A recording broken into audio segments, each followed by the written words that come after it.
दोस्तों, भगवान श्री कृष्ण के जीवन से जुड़ी एक घटना। आखिर किस योद्धा ने चलाए थे भगवान श्री कृष्ण के ऊपर 12 प्राण घातक तीर? क्या हुआ था जब महाभारत के युद्ध के बीच में भगवान कृष्ण हो गए लहूलुहान? तो चलिए आज बताते हैं आपको, पूरी कहानी करते हैं ज्ञान की बात। वीडियो में आगे बढ़ने से पहले चैनल को सब्सक्राइब अवश्य करें। कहा जाता है कि महाभारत के युद्ध में भगवान श्री कृष्ण ने अर्जुन और दुर्योधन को 2 अवसर दिए थे। एक, या तो वो भगवान कृष्ण जो कि निहत्थे होंगे उनको चुनने, या फिर भगवान श्री कृष्ण की नारायणी सेना को चुने जो कभी नहीं आ रही थी। तो युद्ध ने नारायण से ना कुछ 9 राज्यों ने स्वयं भगवान कृष्ण को। अब ऐसे में सवाल उठता है कि भगवान श्री कृष्ण तो निहत्थे लड़ने वाले थे, तो फिर आखिर वह कौन योद्धा था जिसने स्वयं भगवान कृष्ण पर प्राणघातक बाण चलाए थे? आपको बता दे, वह कोई और नहीं बल्कि के स्वयं सूर्यपुत्र कर्ण थे, जिन्होंने भगवान श्री कृष्ण पर हमला किया था। आखिर उस समय हुआ क्या था जो कर्ण को भगवान कृष्ण पर शस्त्र छोड़ने पड़े? यह बात सूर्य के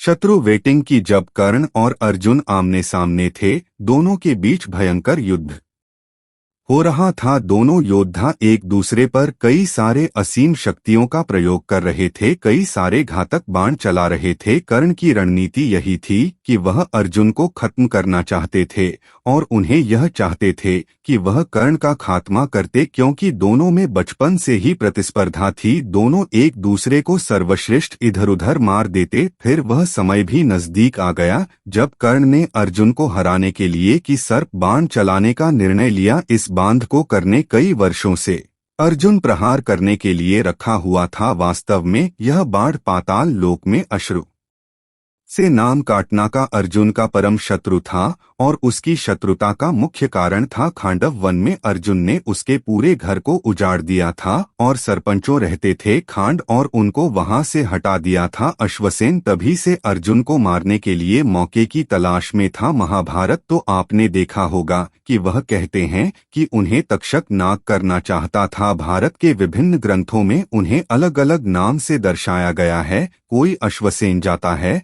तो कोई तक्षक नाग, और मुख्य युद्ध के तौर पर अश्वसेन ने पहली किरण के प्राण को चूम लिया था। वो जानते थे कि सिर्फ और सिर्फ सर्प बाण अर्जुन को मार सकते हैं। मौके की तलाश में थे, कर्ण को सर्प बाण का प्रयोग करते थे। एक अश्वसेन खुद उनके बाण पर जाकर पराजित हो गए। कर्ण ने अर्जुन पर जाकर निशाना चलाया। अर्जुन बाण का रूप धारण किए हुए नाग को पहचान नहीं पाए, जबकि अर्जुन का रथ चला रहे उनके साथ भगवान श्री कृष्ण ने अश्वसेन को तत्काल ही पहचान लिया, और अर्जुन के प्राणों की रक्षा के लिए भगवान श्री कृष्ण ने अपने पैरों से रथ को भूमि पर दबा दिया। रथ का पहिया जमीन में धंस गया और घोड़े बैठ गए, और तीर अर्जुन के लगने की बजाय उसके मुकुट को लगे। बाद में बाण लगने से उसके मुकुट को छिड़ककर धरती पर जा गिरा। इस तरह भगवान श्री कृष्ण ने अर्जुन को बचा लिया। अर्जुन और भगवान श्री कृष्ण रथ के धंसे पहिए निकालने के लिए नीचे उतरे। तभी मौका देखकर कर्ण ने उन पर वार करना शुरू कर दिया, और तभी अर्जुन की ढाल कोई और नहीं बल्कि स्वयं भग श्री कृष्ण बने। उसी समय मौके पर 5 तीर यानी प्राण घातक बाण चलाए गए। कहा जाता है